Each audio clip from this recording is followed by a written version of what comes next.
So pull your knickers on, strap on in, and let's get this thing done. Like Brexit, but better.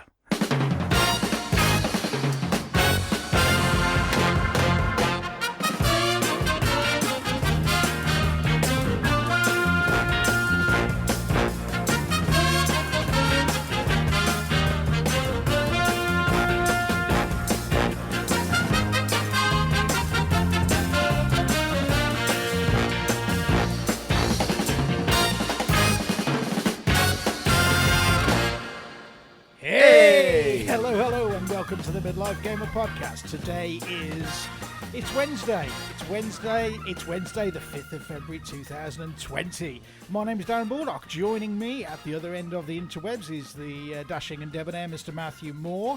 And we've got a show to do. So without further ado, ladies and gentlemen, let's kick back, relax and enjoy episode 293 of the Midlife Gamer Podcast. Matthew, It's been an amount of time, and I tell you what, it's damn good to see you. It really is. I'm looking at your face right now with your lovely, beautiful beardy smile and your beanie hat. How are you, sir? Tell me about your life. Tell me what you've been doing. Have you missed me? Of course, I missed you. I missed you all the time, fella. I miss you all the time. I mean, I'm assuming like good Christmas. Oh yeah, we had a Christmas, didn't we? Yeah. It was fab. Thanks. Lovely. Yeah. Did you have a good birthday? Yes, tremendous. Thank you. Excellent. Okay. Tremendous. Same time next year. I guess so. Hopefully, Yeah. Fingers crossed. Thanks. Okay. Laters. I'll tell you what. You mentioned smile, and I don't know. You may notice I may be smiling a bit more than usual because I have had my teeth fixed. Wow. Wow. In what way? In the Have sense you had them punched out and put back in? Well, I ballsed up, I manned up, and I went to the dentist, didn't I? Like a pro, like an NHS dentist in town that was taking on patients. Yeah. I had to wait like 3 months for my first sort of thing, and I sat there, and at this point, I've got like one tooth that's half fallen out, and I'm constantly getting food caught in it.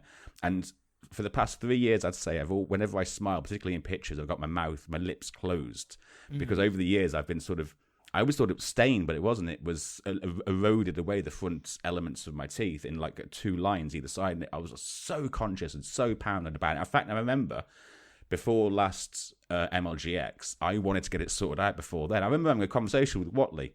I was like, Joe, what? It's doing my fucking head and I can't smile. So I manned up and he said, right, well, we can get a proper filling in for the back. He hinted to like root canal. I thought, that sounds horrible. And said like, well, the front teeth, absolutely no problem at all. And I got in there, and I'd built the panic up because I'd not had a procedure done in years, and I do have some trauma from a child of dentistry. Don't we all, mate? Yeah. I'm with you on that one, brother. And he just fucking whipped this, like without even without any hesitation, injection into my gum that I could barely feel compared to what I remember. Went to work on the front teeth, no pain whatsoever, and then was drilling into my teeth, and I couldn't feel a thing. It was, if anything, it was kind of cathartic and relaxing because I'd built it up so much to be such a hideous experience. Yeah. And I'll tell you what, the guy handed me a mirror afterwards, and I was like, that's me. That's bonkers. I was walking around with a big old fucking smile on my face. Oh, mate, that's awesome. That's awesome. So go check your teeth, people. Yeah. How much you get bummed for that? I suppose with the NHS, what was it? £16.50. Oh no, it's the higher band, isn't it? It's about £65. I think for everything, so for that first consultation, the actual work, and for a clean that I'm going for, £120. All right, okay. I tell you what, I can tell you from experience, it's much cheaper than going private. I did consider. There you go, mate. Okay, smiles all around. Yeah. So, right. Health point of view, you still shuffling about over there? Yeah, still surviving. The black dog pays a visit from time to time, but we're broadly in a good place right now. I must say, I wouldn't say I'm loving life, but I'm loving a lot of things. Lamp, amongst other things. I'm loving TV. I'm loving movies. I'm loving time spent with the good lady. Look forward to that every single time. I'm either driving down the motorway or she's driving up to me. It's beautiful times. I'm becoming one of those people, like you people. Yeah, I'm really into my cats. Well, not cats in general, just the two cats that occupy the good lady's household. Oh, so have they accepted? Are you still trying to fight for dominance with them? No, they've accepted me. I think they accepted me. Well, one of them did. The other one's a complete cock. The other one, she probably accepted me long before I accepted her. But we kind of bonded in a special way, and we kind of fallen in love. And I know she loves me because I was. So normally what happens is when we're watching telly at the Good Ladies, she'll sit at the end of the sofa and I'll lie on the rest of the sofa with my head rested on her lap with a cushion. But the cat likes to sit on her lap as well. So there's a cat near my head. Now, as you may or may not know, ladies and gentlemen, there's not a lot going on up there. It's a solar panel for a sex machine. And so there's a bit of a pate on display. But Gin, she's into licking that. She'll lick my... Have you ever been licked by a cat? I think so. It's fucking crazy. It's like coarse sandpaper. Is it pleasant? It's mildly stimulating. Oh hell, what more can you ask for? Well, exactly. It's not like a dog's lick. A dog's lick's nice and wet and sloppy. A cat's lick, it's... You wouldn't want to... Put it this way, right? If I was presented with a dog and a cat... And a gun to your head. If I was presented with a dog and a cat and told to strip naked and lather my gooch in peanut butter, I'd much prefer the dog to come and take care of it. You know what I'm saying? I know what you're saying. Okay. Try not to let that stain your minds, ladies and gentlemen. It is something that you can unsee eventually through counselling. But yeah, me start naked, having me gooch licked by a dog, why not? You got that mental image out there, people? Yeah, is it really cemented itself? Good, excellent. But you've been doing some good animal work lately. Do you want to tell us about that? Yeah, we had our first foster in for a long time, foster lab, and it wasn't planned at all. I got a call off the our admin lady, and she was like, can you do an assessment on the dog? And it was the first time doing the assessment on the dog itself. The only information I had is that it had bitten the owner, and the owner had recently moved house. Something. It was a bit of a... I said, all right, get down there. Sure, this dog is big, 3-year-old Labrador boy, jumping up, trying to nibble my hands. But within, I'd say, 30 seconds, he was absolutely fine. Absolutely fine. It was completely that woman's fault. Fell on hard times and everything, but she said, I can't even look him in the eye anymore. And so there's no respect from the owner. There's no love from the dog. She's got like a frail mother living there as well. And this dog's like massive. So I got home on this Sunday to sort of debrief and write up my notes. And she called me. She went, and I was like, do you know what? Give me that dog for 2 days. I'll turn him around in a heartbeat. Turn him around in a heartbeat, I would. She went, go on then. I went, all right. Yeah, put your money where your mouth is, you fucking dog whisperer. So they'd got the transport sorted out. The dog was with me the next evening. But me and the wife, although we sort of like we jumped at the chance, like of course we will. It's time for the Moors to get into action. Through the next day, we were like, we didn't really discuss that. Like this is a potentially dangerous dog. It's, do you know what I mean? It's how are they going to be able to find a home anytime soon? So I was a little bit hesitant about like introducing the dogs, but. Like it just worked. It was amazing to see how like environment completely dictates behaviour and all that. He was absolutely fine. He did run off a few times. Fucking hell, the first time it's ever happened, ran from where I was towards the road and then down the path, and I'm panicking like shit, thinking it's not even mine. I don't even know your name. I can't call you back. you dog, four-legged twat, get your ass back here now. Yeah, but dog's gone now to a new home. First time I've been emotional about one in a while as well. Real sort of like, it was a real sweet. He had this condition on his nose which is unique to Labradors, and it's really rare, and it looks so sore. I wanted to pick all the scabs, but I couldn't. Anyway, he's all good, and it's time to take a rest from that again and put back into Ratu. Yeah. So you got a nice family unit going on there, haven't you? So obviously you, the good lady, and your two kids. Who's the dominant of the two? Is it Lola? No, it's the boy. Yeah. Just because he's fucking huge. Huge and stupid. Like all blokes. Awesome sauce, mate. Brilliant stuff. Okay. Right, let's... You were talking about films and stuff. There's some big stuff. I've watched some awesome stuff I want to quickly cover with you. Okay. Let's compare notes. Let's compare notes. Let's tick some major boxes. Have we watched a Star Wars recently? Yeah, cinema job. Yeah. Okay. Yeah, the Star Wars, the last Star Wars, IMAX. I fucking hell, mate. That's not cheap. That's not cheap. It's like, what are you talking? Yeah, it took it upwards of 40 quid for two people. You're fucking kidding me. No, I'm not, mate. I'm not. But I tell you what, once you go IMAX, you never go black. No, I got that wrong. Once you go black, you go IMAX. That's the one. That's the one. I've got it right this time. Yeah. No, IMAX is awesome. Yeah. What did you think of the film itself? Well, it's the first time I've thought, you know what, I'm going to get a coffee before I fall asleep in the middle of a film. Oh, you cocksucker! Yeah, I don't think I missed a fat lot. No. I don't know. No, I had to watch it. Was it? I had to go and watch it because it was going to be. I wanted to watch content out there which was to do with spoilers, and I thought I'll just go and see it. Yeah. Then I've got the reactions that I can enjoy. Okay, I mean, I can respect your opinion. You know, however wrong you may be, it's a valid opinion. It's not going to win any Oscars, but I thoroughly enjoyed it as a wrapping up to the trilogy. I was contemplating a lot of things after I came out of that cinema. Clearly, the missus didn't give a flying fuck. She thought it was dreadful. Bless her heart for going. Which was unsurprising. Oh no, and kudos to her because she supports me in my nerdery in amazing ways, and I love her so much for it.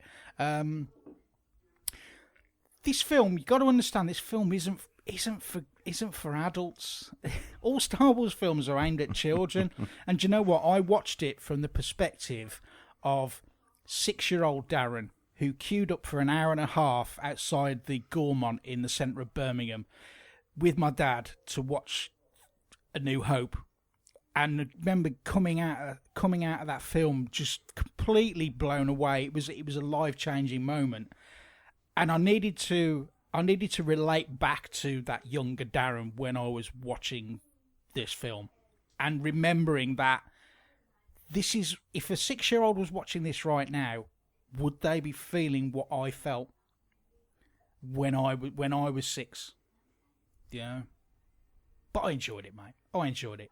It's never going to win any awards, but I'm absolutely fine. I've got no axe to grind. I think it's perfectly fine. If you want to see a critique of it, there's Kevin Smith did a kind of talk through / review of it, and he thought. You know, he thought broadly it was most excellent. But go check it out. He gets everywhere, like Kevin Smith, doesn't he? He does, doesn't he? He does. What else? What else have you been watching? I watched Clerks. I watched Clerks 2. Okay. On brand. Yeah, on brand. Yeah. Okay. All right. Have we indulged at all in Picard? Yes, indeed. Good telly. Yeah, I'm all caught up with the Picard. Two episodes in. We're 2 episodes in. They're dripping that out once, 1 episode a week. But you know what? I'm absolutely fine with that. Mm-hmm. I'm happy to wait. There's some good callbacks. There's loads of Easter eggs in there for fans and people like you and I that grew up watching it. A good compelling start to that season. Be interesting to see where it goes. Obviously, it's going to go into space because trailers, and we're going to get to see some good stuff and some old friends, some old faces. We've got some new faces. I must say that young girl character. I don't want to spoil anything, but the young girl who's kind of like one of the main focuses of the series. she seems to want to get it on quite quickly and easily with various things. Again, try not to spoil things too much. I just thought, she's not backwards in coming forwards. Well, it's the future, isn't it? It is, okay, yeah. I suppose they've it's a different time then, isn't it? It's a different time. Okay. Okay, so the Star Wars we've done, the Star Trek we've done, The Witcher. Let's talk about The Witcher. I watched all that. Have you watched A Witcher or two? I watched it all, and yeah, there's a nice song in it. Yeah. Okay. Yeah. That soon got very old. Yeah, we've got we got some cracking. Henry Cavill, I think, is perfect as Geralt. Yeah. Absolutely spot on.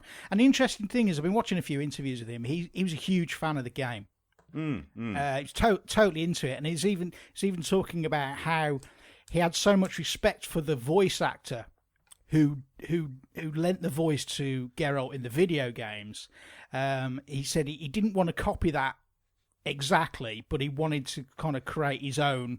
But he kind of had a point of reference already for his Geralt. It did have. It certainly had familiar themes. So from a dude who's just played The Witcher 3 and loved it. Yeah. I got on board with it.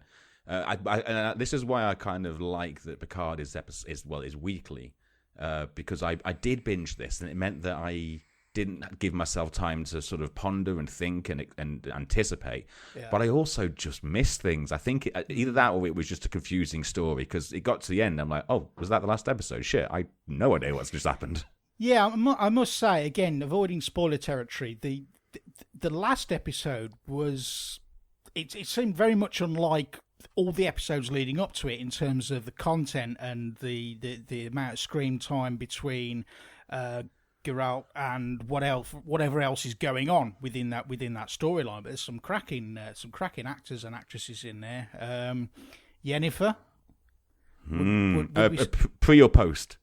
Oh, both. But I'm kinky like that.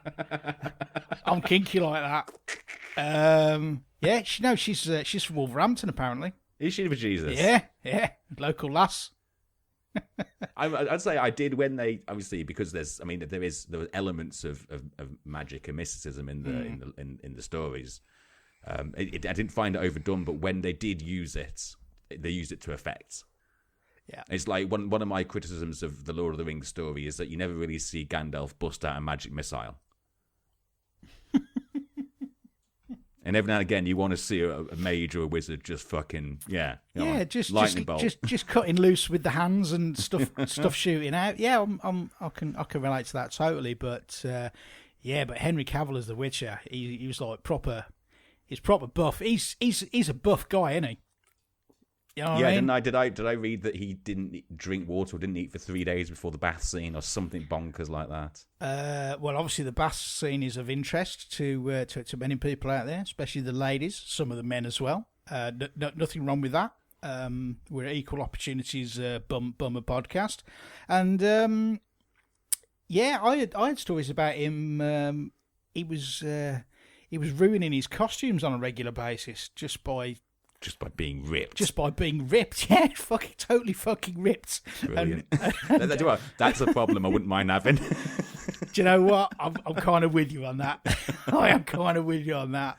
So The Witcher is excellent. Obviously, there's another season coming. I believe there's an animated series in development. That'll be fine. No problem. Got no issue with that. What else have I been watching? I finally got my finger out and started watching the old Peaky Blinders. Oh, excellent! How far you got through that? We're done with the first season. We're just starting the second season. I'm enjoying the ropey Brummie accents, but I do like the fact that when they're talking about various roads and parts of Birmingham, I'm like, yeah, I know that. I know that. I know Small Heath. I know the Stratford Road. Yeah, I know all that. Yeah. I know. I know the Rotunda. Oh no, that doesn't exist yet, does it? I know Bristol Street Motors. Yeah. Mate, that just gets bigger and better as time goes on. I just love everything about it. I know that is it series 5's recently come out, so we've only watched the first episode, but man, yeah, I just love it. And the wife's like, he's so hot, and he is a good-looking fella in Murphy. And I was like, have you never watched 28 Days Later? You see his cock. Do you? The very opening shot of 28 Days Later is it pans out from him in a hospital bed after the apocalypse. Yeah. And he's naked and his cock's out. Nice. Okay. There you go. Pro tip, boys and girls. Yeah. Cillian's cock. Love it. I prefer Geralt's cock though. I reckon he's got a mammoth meat mallet. Or is he one of these guys that's so ripped that his cock looks tiny? How do you think it will go? I don't know. You can roll the dice, really. Yeah. But by that point, do you know what I mean? You're not going to turn back, are you? No. You'd happily roll the dice on that, wouldn't you? Even if you came up with a critical fail, you'd still end up with a finger in the ass or something, wouldn't you? It's all good. It's all good where the Geralt is concerned. My non-weapon proficiency is rimming. I've got a +4 tongue. with a dexterity bonus. Right, enough of that. Don't give it away all my secrets. I'll tell you what else. Another one that I watched all of, Go on. and was very happy with. It was Watchmen. Oh, so I've not delved into that yet. Good. More good telly. Yeah. Yeah. So had you seen the movie? Many years ago, I tried rewatching it about a year ago. Couldn't get into it. Yeah, it's a tough watch. It's kind of its time. It feels very much, yeah. very much of its time. I'd still enjoy it. I think it's good. How does the series stack up against the movie? No idea. No. Well, yeah, loads better. Yeah. I think it's afterwards. It does a great job of tackling all the important issues that I'm sure the book did, which I also haven't read. All right. One other thing that I want to talk about from a watching perspective: The Mandalorian. The Mandalorian. Where have you got yourself involved with that, my friend? No, mate, I ain't got Disney Plus. Okay, but you've got Science. Yeah, I also haven't got the energy. Okay, it's well worth it. Well worth it. Cracking. Fucking Baby Yoda, dude. Well, I'm sick and tired of that. Well, you wouldn't be if you saw it, because it's fucking Right. cute. It's cute as fuck. All right. And Gina Carano. Oh. Right. You. I know you're looking at me like, I don't know who that is. Is that a bloke? No. It's a hot chick. She's an ex MMA star, apparently. Okay. But she's got it all going on, mate. She's got it all going on, and I'm following her on Twitter now. Oh, he's stalking her. No, I'm following her. Oh, well, of course, you're allowed to do that. That's not stalking. Yeah, no, there's plenty of people I follow that I'm a fan of. You know. Yeah. No, I'm not into that. I'm not into that whole stalking business. Do you not get it? Well, I get it, but it's for the I don't know. It's not for me, my friend. It's not for me. I don't even hate follow. I've stopped doing that. Yeah, I gave up hate following years ago. You know. Jeez, do you remember when there used to be that plug-in app you get for Twitter where it'd email you when someone stops following you? Oh, you don't want it. You don't want that in your life, okay? I just accept the fact that I live rent-free in some people's heads, and I will leave them to it. Okay, whatever they want to do with their lives, they can knock themselves out. Absolutely fine. Right? They do them, and I'll do me. Yes. Yeah. So I think that's about it from the what I've been watching perspective. I did try The Good Lady with Picard. So I kind of sold her on the fact that there's wine in it. there's wine and there's dogs. Yeah, So, yeah. that sounds good. No, there's one fucking pit bull and a vineyard. I saw a great comparison picture of Patrick Stewart as himself as Picard in the show Picard next to the Picard from All Good Things. What they thought he'd look like as shit. He looked rough as hell in that compared to the real one. Absolutely, yeah. Homeboy's aged well. I think men generally do age well, providing they look after themselves. Obviously, I'm no living specimen of that, but you know, I'm trying my best. You know, doing what I can. So okay, you do you. I do me. I do me. Hey, I can tell you one other thing that happened to me before I'm done, and that's I witnessed a crime. Ooh. I witnessed a crime in progress. Really? Well, I didn't realise at the time, but so I'm working from home and it's 4:00 and there's a noise outside, and I'm a nosy Parker. So I look out the window and there's a small car, like a Focus, not a Focus, sorry, like a Fiesta or something, and it's reversing slowly past my bottom of my garden, with one bloke like walking in front of it, almost like pushing the car back, shouting and screaming and pointing. It's like interesting. So I ran round to look out the proper window to have a proper twitch of the curtains. And then there's another dude in the middle of the road just started punching the glass of the driver's window. Really? And then the driver was just like, well, fuck this. Because at this point, the guy was like leaning on the bonnet. So this person was like, no, thank you. Just like turn the wheel, fuck it, sped off, I'm off. Yeah. And then these two dudes sort of regrouped and ran down out of sight down the one of the 3 roads in this little village. I was like, oh, interesting. At 9:00 at night, I get a knock on the door from the police asking if I'd seen anything. I said, absolutely, officer.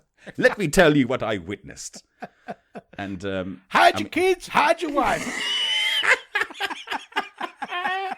Well, the dogs are barking and going crazy. He goes, he said, would you be prepared to give a statement? I was like, yeah, totally, man, I'll help out. And I thought, well, you're not coming in now. I said, well, we got a dog. He goes, I'm not a fan of dogs. I was like, oh, great. I thought, I'm not a fan of you coming in my house right now. Yeah, I'm not a fan of pigs. Fuck off. So took his email address, sent him an email. Because he said, we got them in custody. And obviously, because we watch TV programs, you only have a certain amount of time in police custody. I was like, well, I'll send it to you tonight.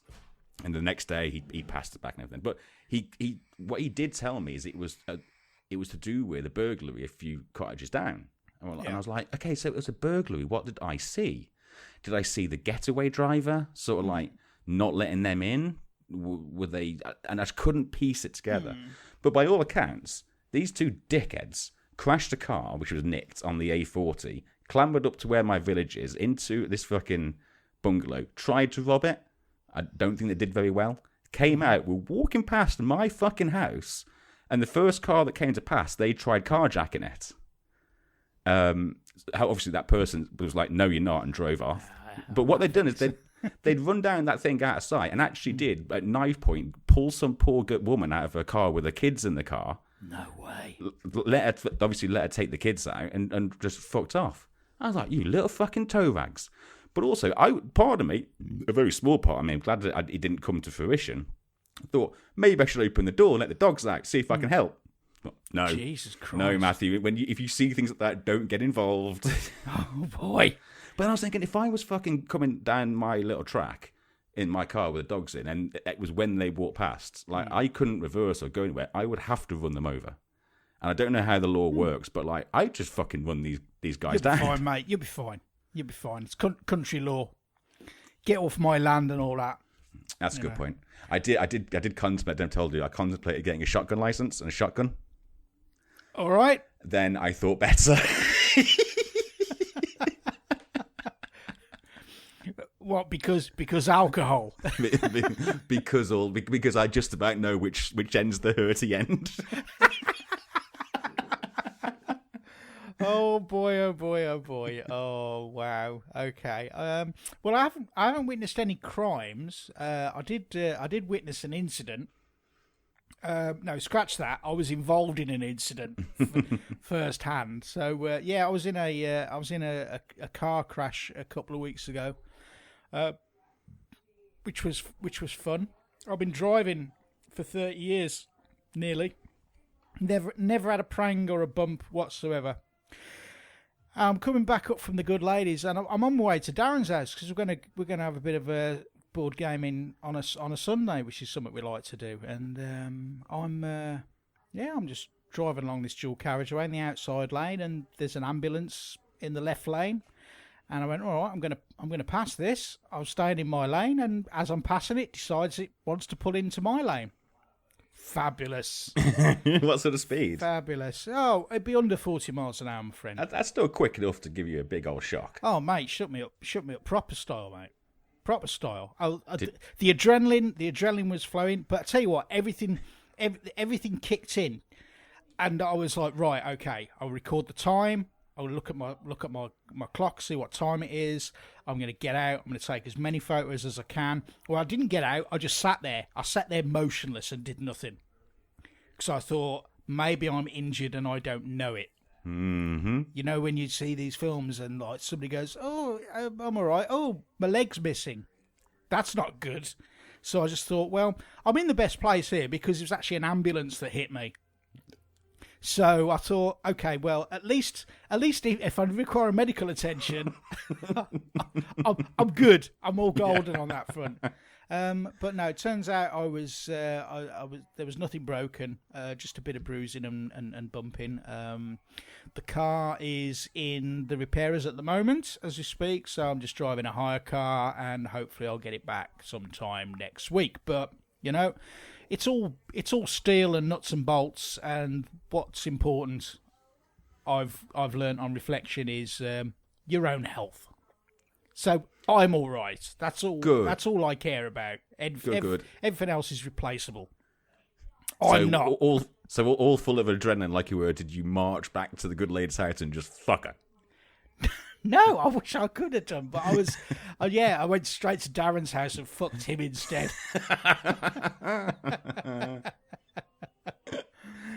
No, so yeah, that was a bit of fun and games on my front. So there you go, a catch up in the world of Matt and Daren, which has virtually nothing to do with video games, apart from the fact that I think my survival of that road incident, I could put that down to GTA and Burnout Paradise and any other driving game, maybe a bit of Destruction Derby, you know. Yeah, you immediately put it into reverse to go and get the next guy. That's it. That's me driving backwards for the rest of the game. I'll reverse back over him and then steal his money, like all good prostitutes. Right. Okay. So I'm kind of. I think I'm kind of spent out on the what we've been doing other than playing video games and board games. So, to be fair, I ain't got much to talk about on that front either. It'd just be the standard stuff, but. What do you want to do? Do you want to launch into the what you've been playing, my friend? Yeah. Why not? Unless you need a break. No, I'm fine. Let's rock and roll, my friend. All right. So I've been my gaming habits have been spanning two platforms right now. One of those is the PC, and one of those is the phone. Mm-hmm. And I'm only going to talk about the PC. But what I will say is the reason that I've been on the gaming on the phone is I've upgraded. From an iPhone 6. Okay. So I was too fucking tight to buy a new one. And I love paying like pittance just for like the actual usage. Yeah. But the battery was just like, by the time I'm taking my shit on Facebook, I'm down to 70% already. It's like not even 10. So I've got 11, and it's great. It's great. Some of the gestures took a bit of getting used to. I haven't got the auxiliary port at the bottom, so I've got like an adapter for that. It's not the end of the world. Battery's fucking awesome. Screen's bigger. Camera's incredible.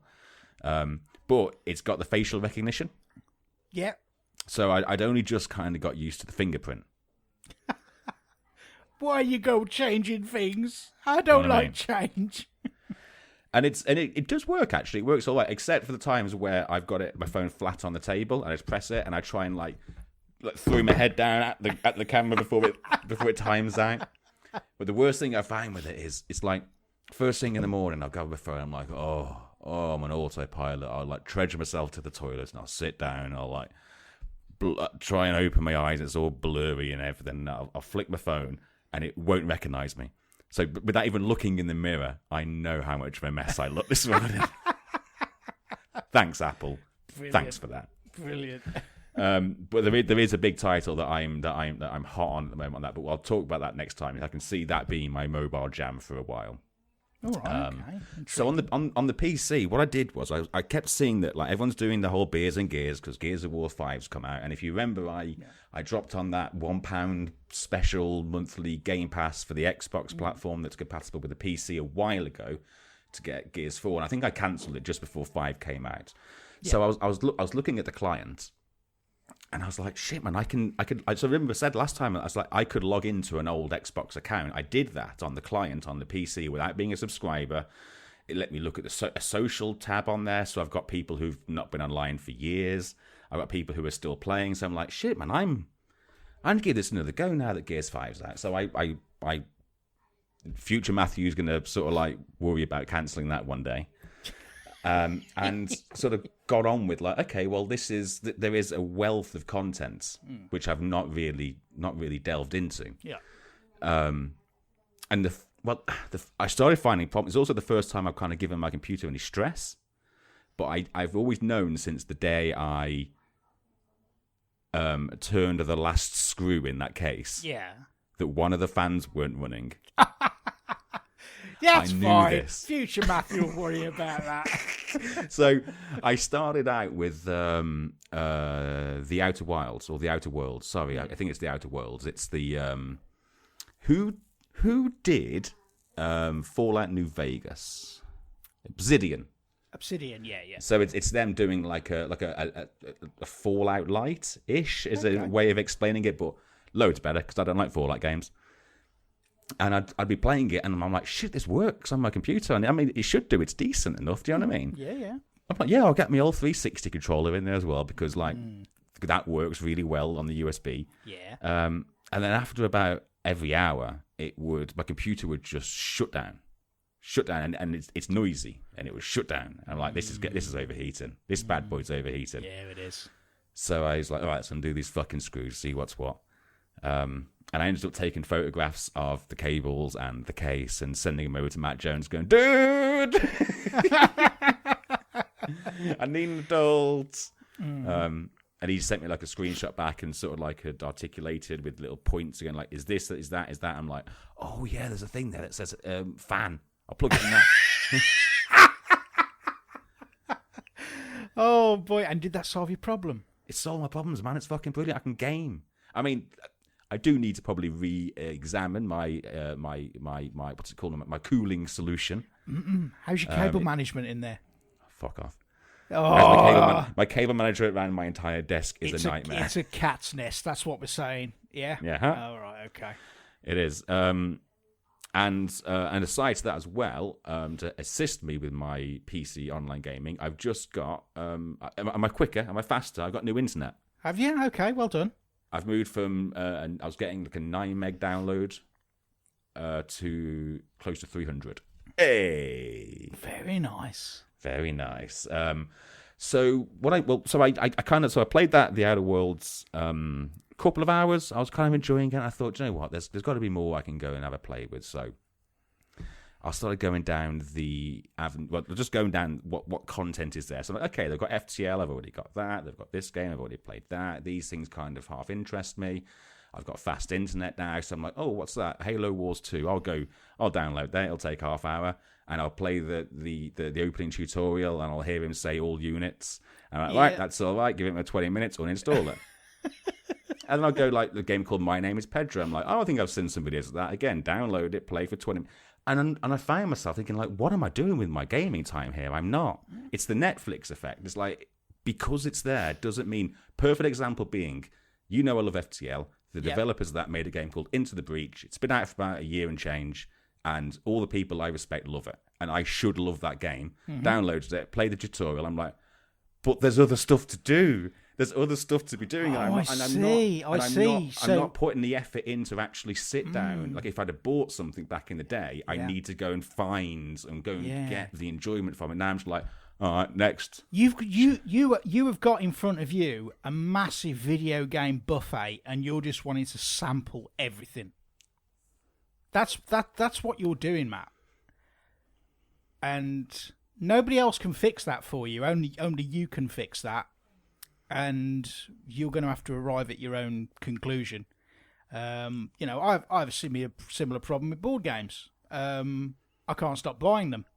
So, whereas with your issue, or with your problem, it doesn't really take up a lot of space. However, with mine, it does.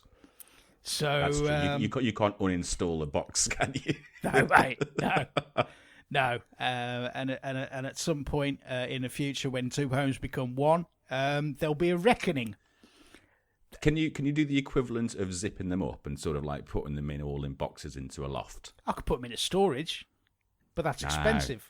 That's going one step too far. And when it's outside, it's out of mind. I have invested in some underbed storage boxes, which I may. But I'm yet to decide, because again, you're still with this dilemma of, well, if it goes under the bed, it goes out of sight. So if it's going out of sight, then I'm never going to play it again. So if I'm never going to play it again, why don't I just move it on? So I should probably start culling my collection. I don't think I've ever asked you this, but your OCD around having your gaming cases correct, be it alphabetically, by platform, I think. How I wouldn't say anal. No, let's go anal. How anal are you with your board gaming? Or does it differ because all different shapes and sizes? It's all about the Tetris, mate. It's all about fitting as much into a small place as possible. There's no alphabet sizing, there's no genre sorting, there's no colour coding. It's just right. How many games can I fit into this Kallax cube? Or does it bore you shit if one of them sticks out too much? No, not really, because if it sticks out too much, it'll just go on top. Where all the big games go. Yes, indeed. Problem is, I've got smaller games up on top now because I've run out of space in my little cubes. But this is a first world problem that I have, Matthew. And if I am to lead the life that I hope to lead, I naturally will have to call my collection. So keep an eye out, people. If you want some good board game bargains from the Fista Emporium, watch this space. I think you at least need to. Well, we've always got Daren. Like if your milk bottle collection at the front of the house starts building up, I can go to Daren before deciding which ones we sort of like just give away and which ones we really put to charity. So with my you're right. I hope I can kind of like find value in the games that are in there and not play for the sake. Yeah. But one thing that's made the entire process and don't know how much I'm paying for it. I'll find out next time I get built. Is the one thing that makes it useful is the fact that for the first time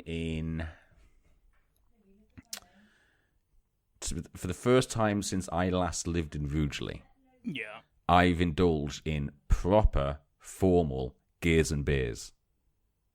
Awesome. How was it? Was it as good as it always was? It always is. It's always been great. A lot of familiar faces. A lot of new faces too. Well, it feels like new faces because I don't know these gamer tags anymore. But I'm like, oh shit, I've met you loads of times. Sorry, dude. The game's great. The game's it's evolved. I'm not very good at a lot of the new weapons, but that's fine.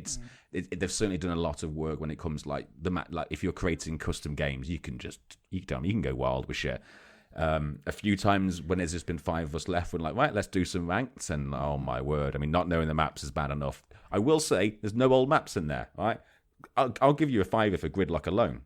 Okay. Sold. But the one thing that's blown my mind the most, and this is we're in 2020. This is as far as I'm concerned, the future. So like there are very few movies I remember from my childhood where the future hasn't already passed, and it's not that good. Okay. Give me an example. Okay, we passed what Back to the Future thought the future was going to look like. Yeah, we passed Blade Runner. Yeah. Although I think we're not quite Blade Runner there yet. Have we passed Demolition Man yet? Oh gosh, I don't know. What about Total Recall? I don't think we have. Yeah, no. So okay, we're not completely there yet. No. We still have some future. There's still chance. Well, there's still a movie that's set in the future. We can aspire to get there. Okay. But in this future, I am blown away that on a PC, there's 3 of us who play on a PC, and the rest sit on their Xbox Ones, and that's what I've not had. I've not had and been part of that absolute Xbox ecosystem since the 360 days, and that's why I've not had the ability to play. The elegance. And I use this word a lot at work when I'm trying to suggest that something needs to be more elegant. The elegance of the Xbox beta, it's a beta client. It prompts itself as is very, very good. And it took me. So what I struggled with is you can jump into the party. So if you remember, the party chat was always separate to game chat. Yeah. The party chat now supports up to, I'm going to say, at least like 20. Maybe I've seen tales of 40. There's a big limit that we're never going to have to worry about. Okay. But then, of course, the problem we always had with that, or I seem to remember with that, is that when you're in party chat, you don't see the icon above the player's name to remind you. So unless you know the voice inherently, you struggle to know who it is who's talking. But what this client does is it's put an overlay, which I can move around and play with outside. Like, with the game's still running, bring up the overlay of the friends list that's unique to this client, and there's a looking for group function. All right. That I've not touched, but that sounds great. Bit of LFG action, mate. Yeah. Harking back to the old MMO days. I'm glad that became the norm. Yeah, that's cool. Yeah. But the fact that, there's an overlay that I can move around based on game, depending on where I feel it needs to be, if I want it there at all while I'm playing, that shows all the names in the party. Like I say, even people who aren't playing the game are in the party. They're also spectating in the game. So if you're not playing, if you reach the player count, you can still have more people in that game party. So even though you're not playing because you're taking a round out, because you're taking a piss, or you want someone else to jump in, you're still in that game's client being able to spectate. Because the worst thing used to be is if you were out of the game, you'd be trying to have a conversation, and then all of a sudden Phil would be like, fucking no, lag, bastard, bullshit, kill switches. And because you wouldn't know that, like, you're trying to talk about your day and they're in the middle of this tense firefight. So you can still be part of the dialogue and the fun that comes with the insanity of Gears of War. Sure, yeah. And yeah, I loved it. So I've not been up that late for a long time. I've not been playing video games till 2 a.m. on my first night. First time we did it. Yeah. 2:00, there's still people there, and I'm pissed down in my head. And I'm laughing senseless. I'm doing the wife's head in because I've got these nice noise-cancelling headphones for Christmas. It's silent in the house, and she's like on her phone. I've got no idea what's going on around me, and I just burst out in hysterics, like terrifying her sometimes. That's awesome. And it's been great. And I've seen people like Jay Stokes. He was like, people were not complaining, but we were discussing in the Facebook group the fact that we were breaching the game number of people. So he suggested Forza's got the latest Forza Horizon's got some stuff you can sort of, and so I couldn't join their game. I could join their party, I think, but it wouldn't actually. We were all in the world together, in an open world, but we couldn't engage in an activity for some reason. Like, it wasn't working. Like, they couldn't get me into the crew, and I was like, fuck you, I can play Gears of War. Where the crew is always there. You've got me thinking. Do you know what? I do miss my video games, and I know I play I game digitally still, but I do it in a much different way than I used to, say, 5, 6, 7 years ago. And that's something that I do miss. And I don't know what about it is that I miss specifically, but I know that I miss it. I know that it's missing from my life. And if I return to that, I'm not sure how my current Daren video gaming will pan out. But I'm keen to allow that to become an option again. You know, because God, I've not switched on my Xbox One for God knows how long. My PS4 is effectively it's a Netflix / Amazon / Blu-ray player. So no, I haven't broached this with the good lady, but I know she's going to know about it because I know she does have a cheeky listen from time to time. But as you were talking, I'm thinking, do I relocate my PS4 down south? Does my PS4 go down south? It will solve a couple of. Well, it won't solve anything. It will enhance the secondary household somewhat because there'll now be a Blu-ray player in the house, which there currently isn't. But it might actually get me back into some video game. I've got games that are still in shrink. Bloodborne. I picked up Bloodborne. I'm dying to play it. I think about it often from time to time. The Last Guardian, still in shrink. Again, picked it up cheap. So I do strategically sort of jump on games from time to time. Would you? Is there an argument to be made for taking the Xbox down instead, or did you choose PlayStation because I don't know what is it. Do they both do the same purpose? I think I'm more likely to do. I'm more likely to set aside time for gaming in the good lady's household than I am at home. But at home, I'm absorbed by so many other things going on in my life. I've got, I've got bloody board games coming out my ass. I play. This wanking won't do itself. yeah, wanking doesn't do itself, and all that other stuff. And when I'm down with the good lady, we adore our time together, but we also allow time for each other to do our own thing. And we're really good in that respect, and I think that's one of the healthiest things that can be said about any relationship is accepting that if your partner wants to do something else, allow them to do it, because you can be with somebody but not be doing stuff with them all the time. You know what I mean? Yeah, man, you've not been married, have you? Can't wait, mate. Can't wait. It'll happen. Just saying.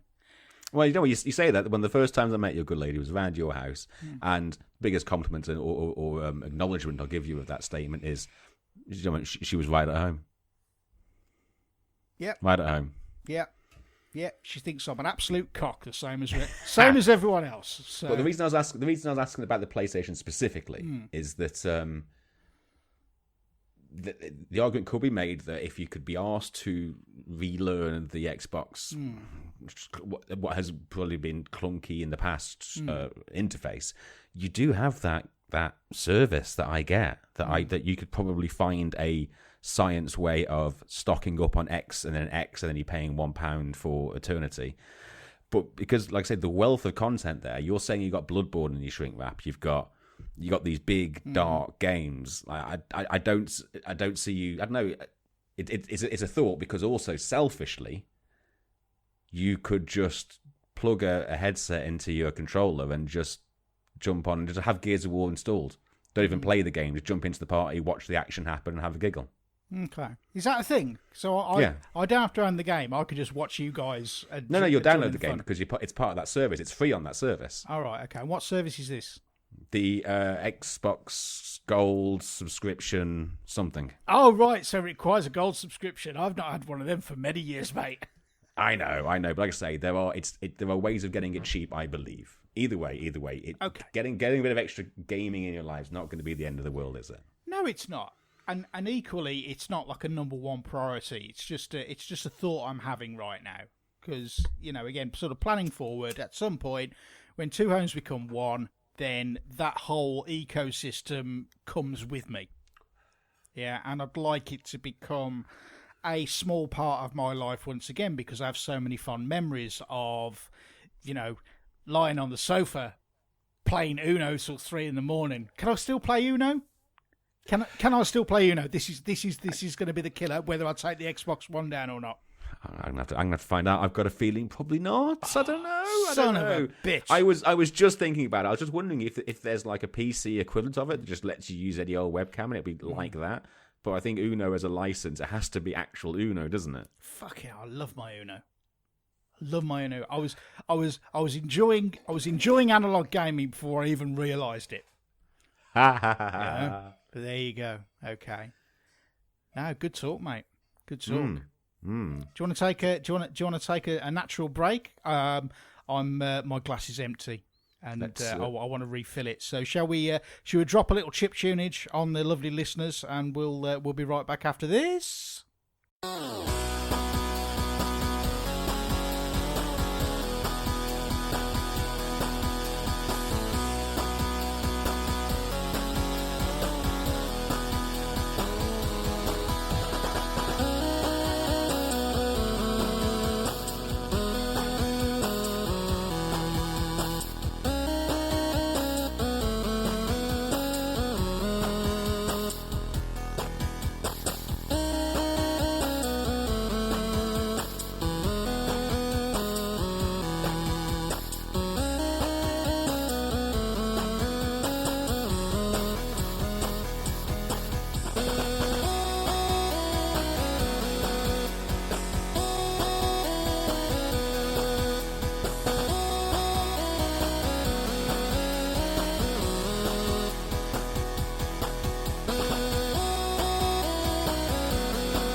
And we're back. Nice little bit of the foos there. One of Mr. Moore's favourites. I've got a there's a Foo Fighters tribute band playing at the Crawford Arms where I saw the Stone Roses tribute band. But I've got a couple of nice cheeky weekend breaks booked over the next couple of months, and that clashes. So unfortunately, I will not be able to see the I don't know what they're called, the Fun Fighters, the faux fighters. I don't know. Wow. I don't know that if I was going to be in a Foo Fighters tribute band, I'd be called the Faux Fighters. There you go. What was the very popular Beatles one? What were they called? Bootleg Beatles. Bootleg Was Beatles. it? Yeah, the Bootleg Beatles. Yeah. Yeah, I quite enjoy tribute bands. I don't think I've ever seen like a proper one, but the way you explain that, I'm like, do you know what? That could be.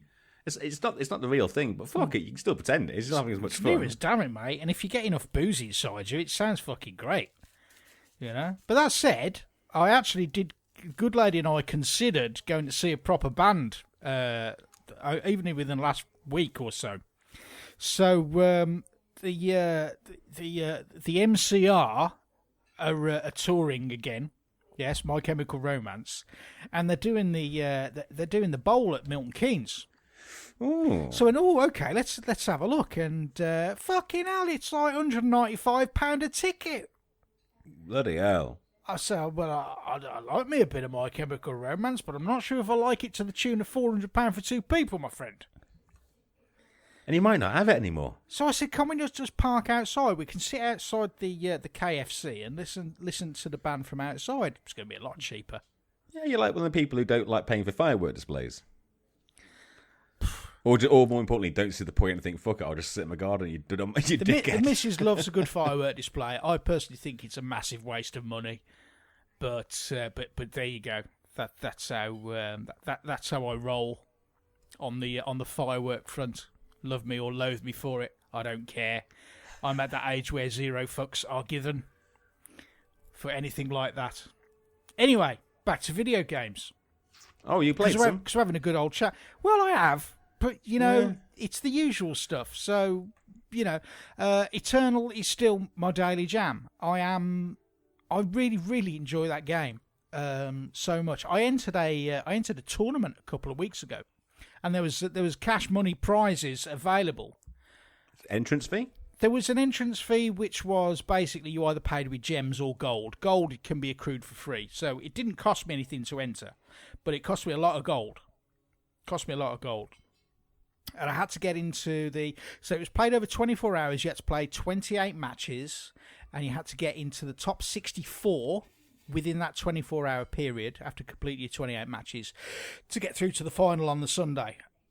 Now, I started strong. I bought the fire with a good deck that I've been having good success with of late. And so I was giving the missus an update because she completely bought into it. Because I said I can win $3,000. And she went, "Oh, okay." Bitch to work. Yeah, she says, "Okay, about time you started earning your fucking keep, with about time you spend playing that game." So fair dues.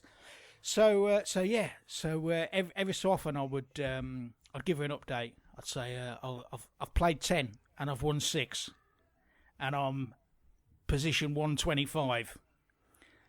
And they sort of, and as it went on and on and on and on, my position got worse. I think I ended up playing 28 and winning 14. So it was about 50-50. What unfortunately wasn't enough to get me into the top 64, but I did come away with a boatload of packs and all the other good stuff. So I enjoyed it. No one goes home empty. I genuinely enjoy playing that game, and I enjoy it because I get to play against I get to play against people that I watch on Twitch.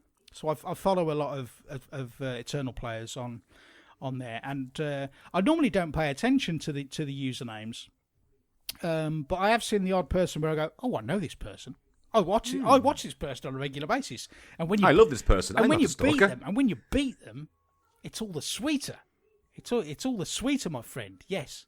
Did we talk about my name getting reported on Eternal? So Uncle Fista. Yeah, as the man, the legend in his own lunchbox, Uncle Fista. I've had this handle since the year 1999.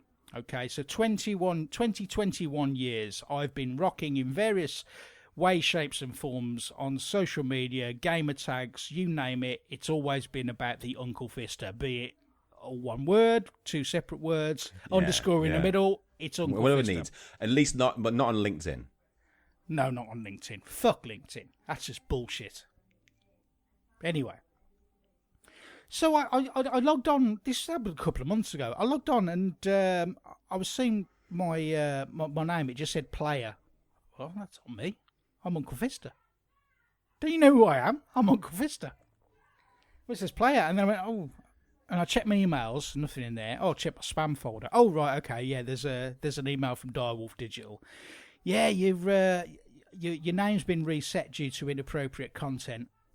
But it went ahead and said, right, this is the worst kind of copy-paste you could ever imagine. So I got to see the name of the person that reported me. I got to see their email address. And I just thought, fucking hell. This is awful. This is an awful, awful way of managing people's private information. And lo and behold, yes, I'd played against this person and I'd beaten them, and then they obviously decided to have a man-baby hissy fit and go, oh, I'm going to report him because I don't like his name. So there was no conversation entered into around, why. Which bit of Uncle Fista is wrong? They'll probably because it says that you fist uncles. I say, well, no, because it's not actually quite spelt like that. Bob, you've been smart, aren't you, Daren? Yeah, it's been too smart for your own good. You've been too smart for your own good for 21 years, and now finally you've been called out. So I said,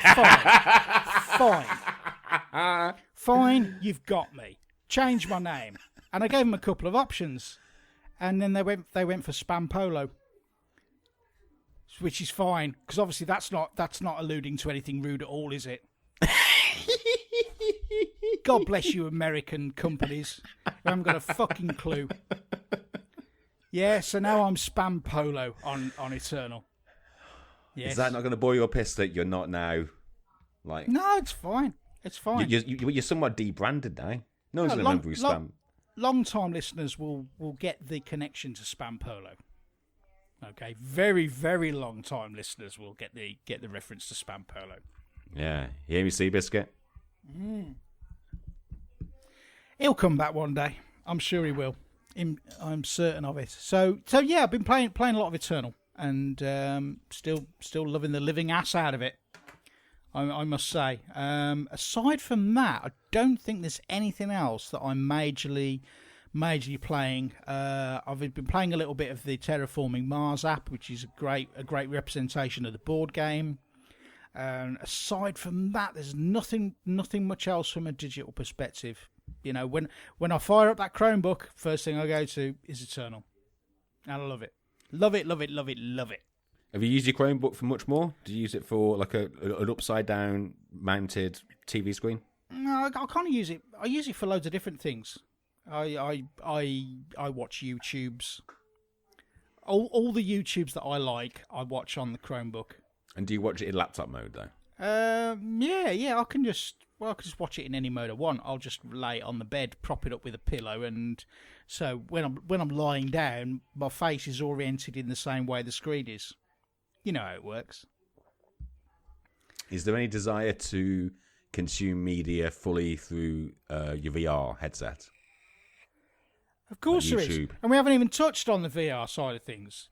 I fucking love my VR headset. I love my Oculus Quest. Do you think I can find the bloody time to play it? My missus has played the Quest more than I have. She loves a game called, I can't remember the name, Moss.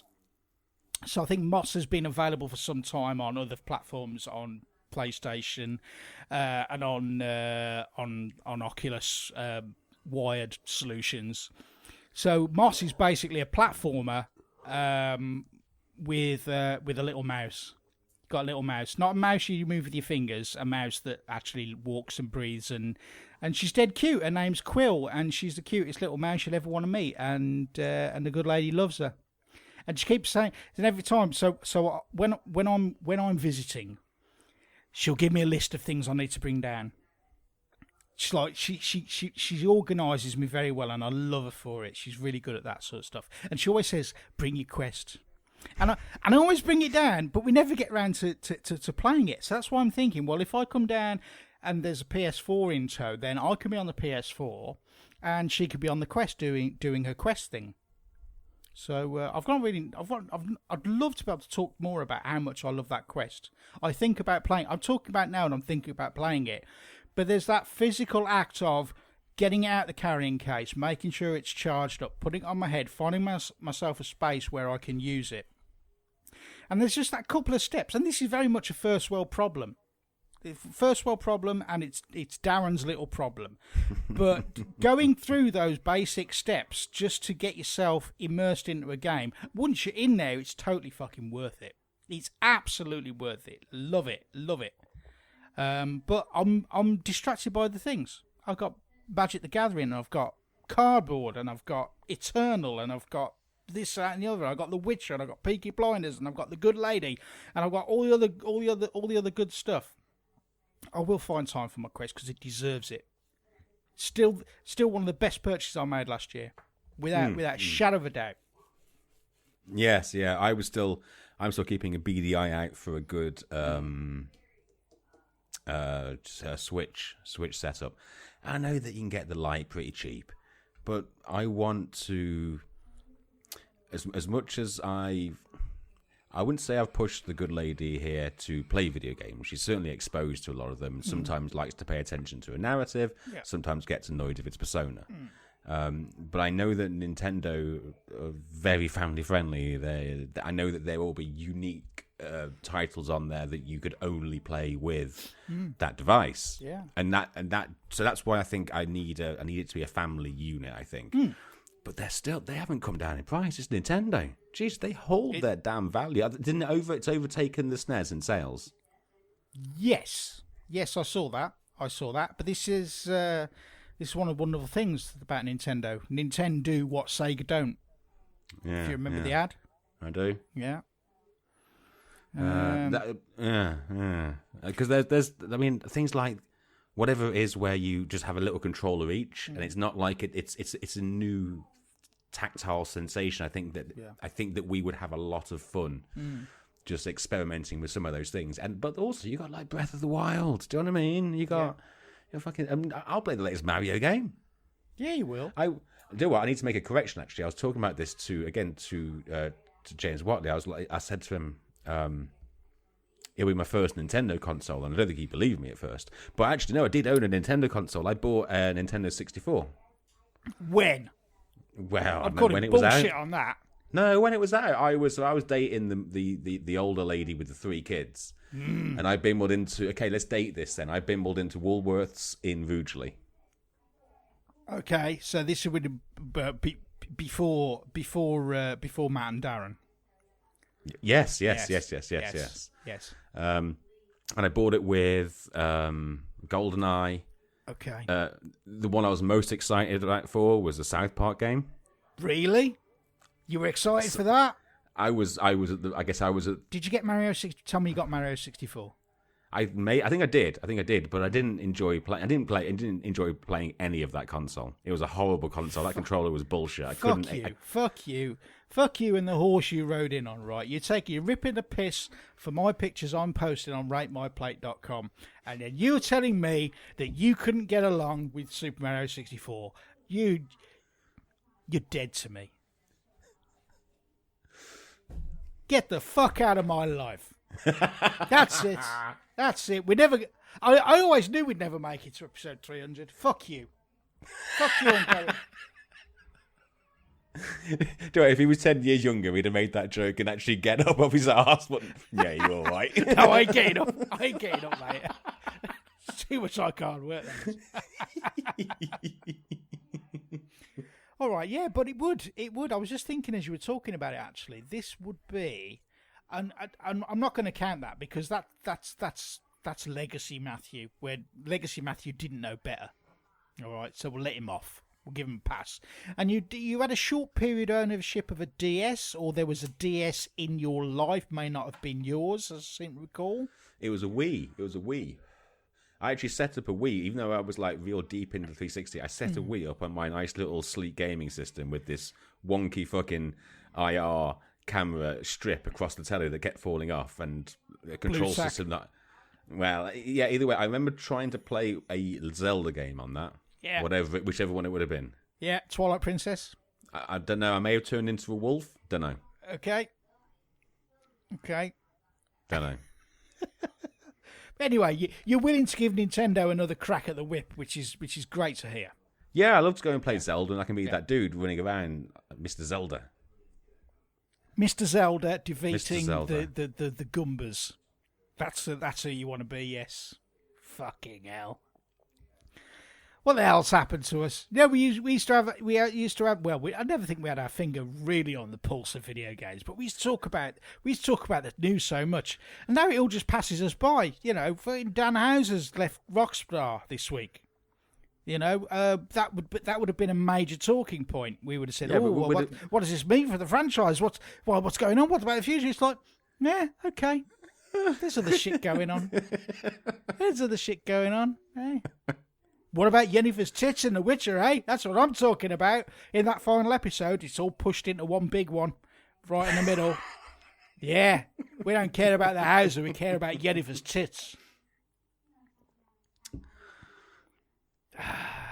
What was that news website we used to go on to? Which one? For video game news? Yeah. I don't know. It's a 3-letter word, UK.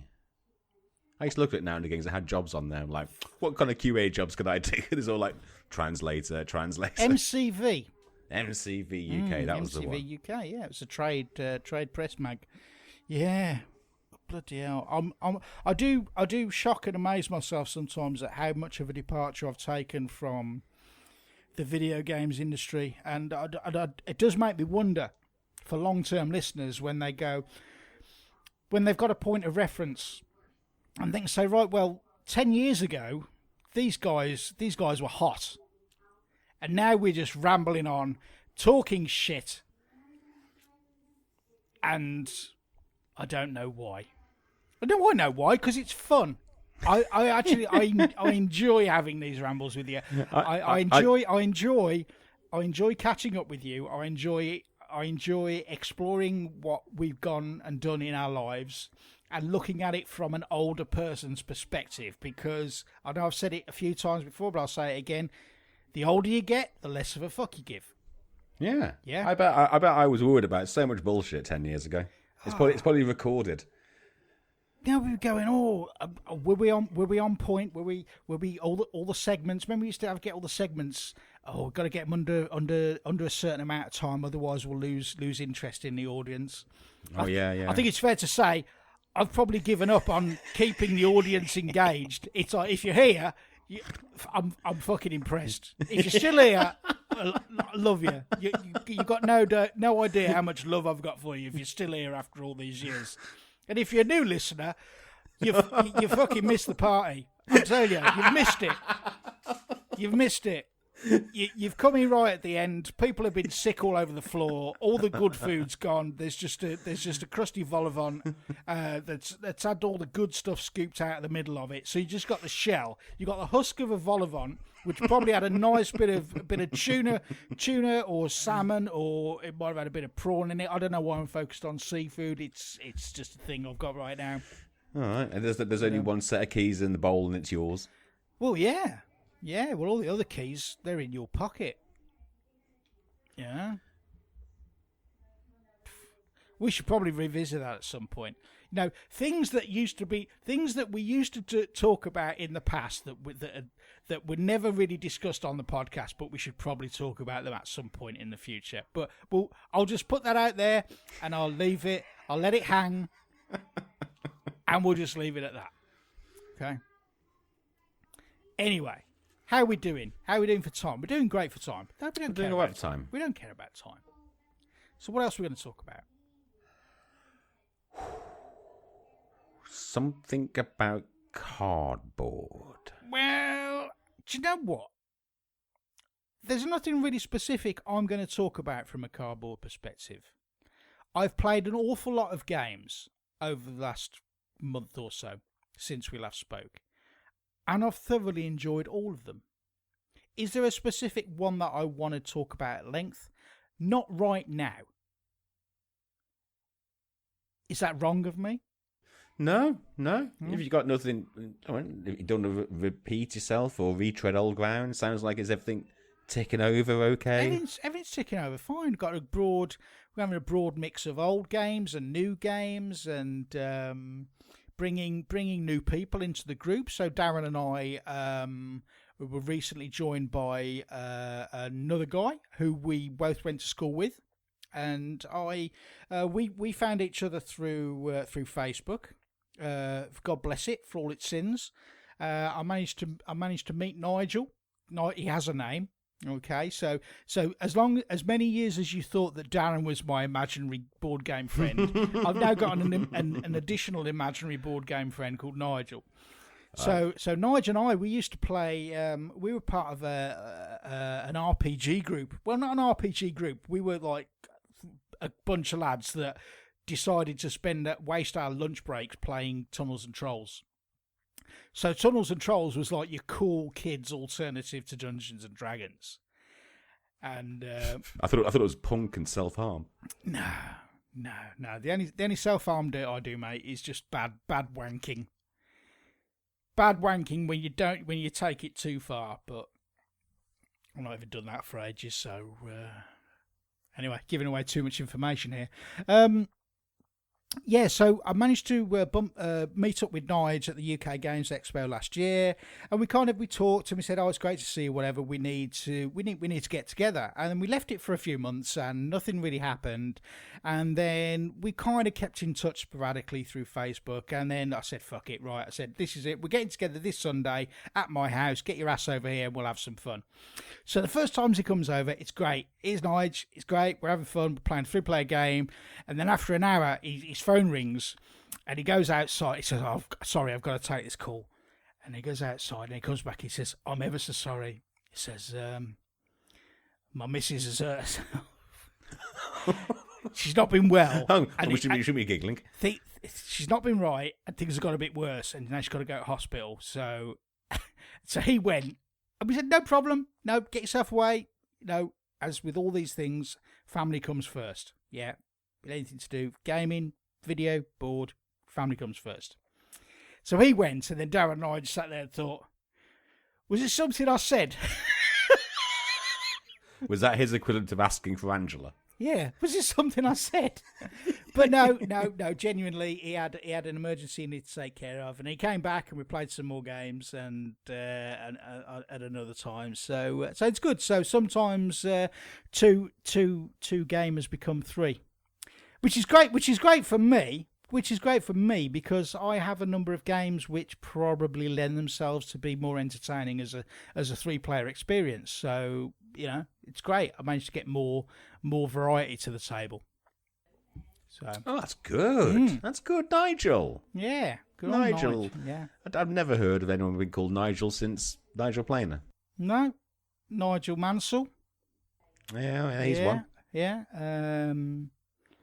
Nigel Havers. Now you're just making names. No. That's a straight up guy. Nigel Havers. There's good Nigels going on out there. All right, you've just blinked and missed them. Okay, Nigel Farage. Oh no, he's a. Oh, sorry, coin drop time. Oh, I've got to see if I've got that. Well, if you haven't, tough tits. All right, okay. So there you go. I think I'm all exhausted on the what we've been playing on the board game front.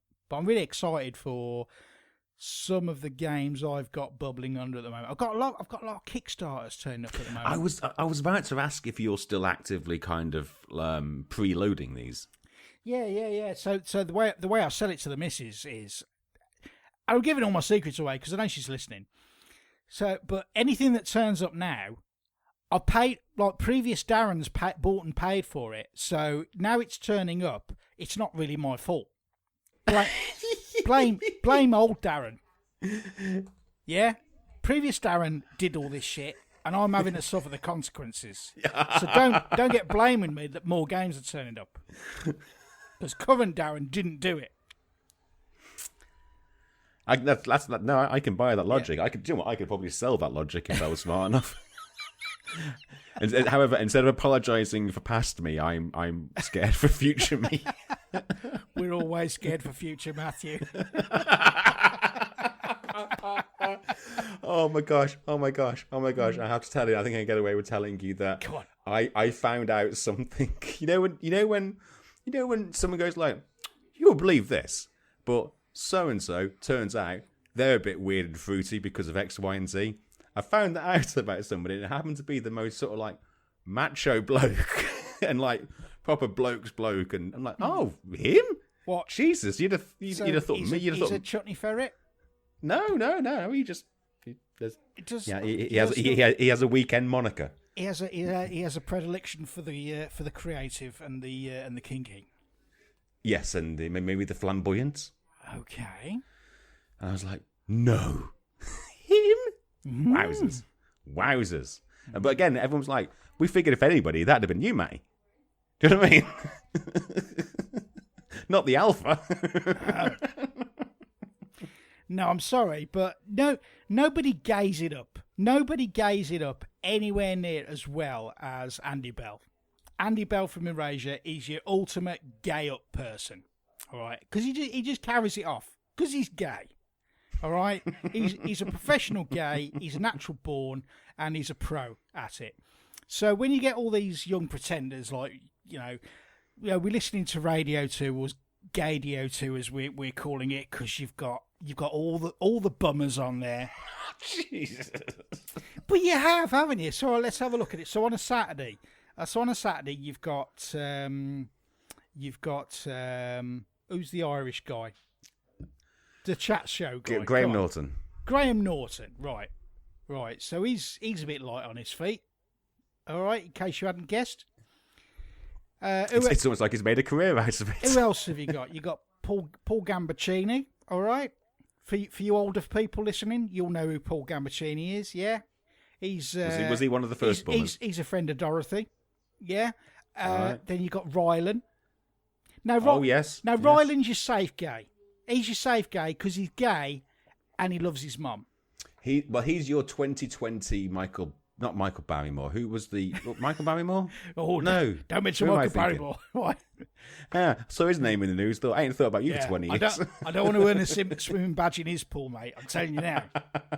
Well, we know why he doesn't have any ashtrays. Yes, we exactly. won't finish that. Yes.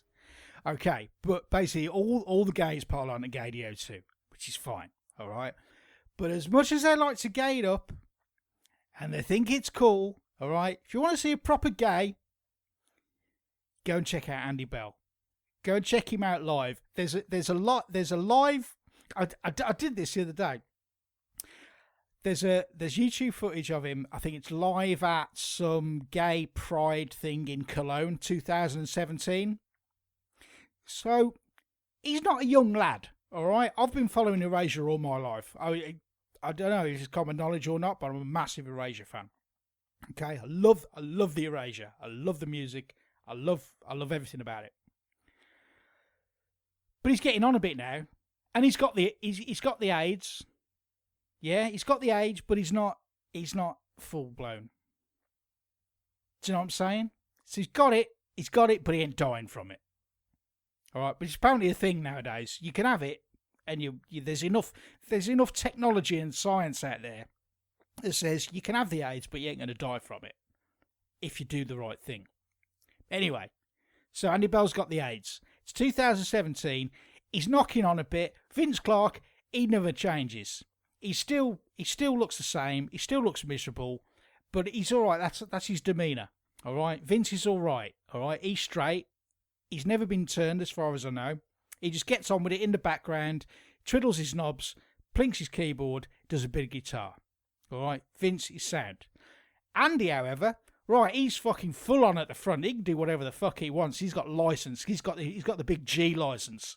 All right, so he's there. He's probably, I don't know. I don't even know how old Andy Bell is right now. I would say he's probably in his late 40s, early 50s. All right. I'd go as far as to say he's probably his mid to late 50s. All right. Here he is on stage in Cologne at Gay Pride, and he's got these gold sparkly hot pants on. And he's loving it. He's loving it. And do you know what? I'm loving it too, because that's the Andy Bell I know and love. I've seen him parading around in all kinds of get-up. All right? But I know, as long as he ain't sticking up my bum, I'm all right. So I don't mind it. I don't mind the gays, as long as they're not sticking it in my arse. God almighty. Remember I said that was 2020 and it's the future? Yeah, it is. I'm being metrosexual about it all, right? Gay it up as much as you want. All right, I love the gays. Just don't stick it in me. That's how I live. Yeah, live and let live. Don't stick it up me. That'll be on your headstone. Here lies. Yeah, here lies Daren. Never had it up him. Cause of death. Had it up him. Yeah, cause of death. Rectal hemorrhage.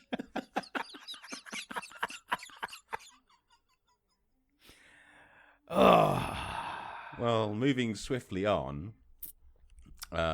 This is what happens when you give Daren rum. Oh my gosh, are you drinking rum? Why do you think I was just drinking Coke? I don't know, I wasn't really paying attention. Some red leg in this motherfucker.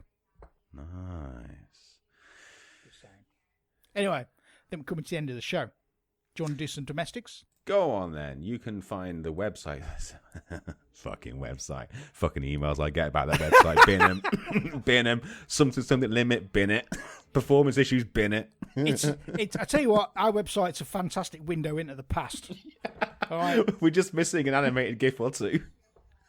I want sparkly backgrounds like MySpace.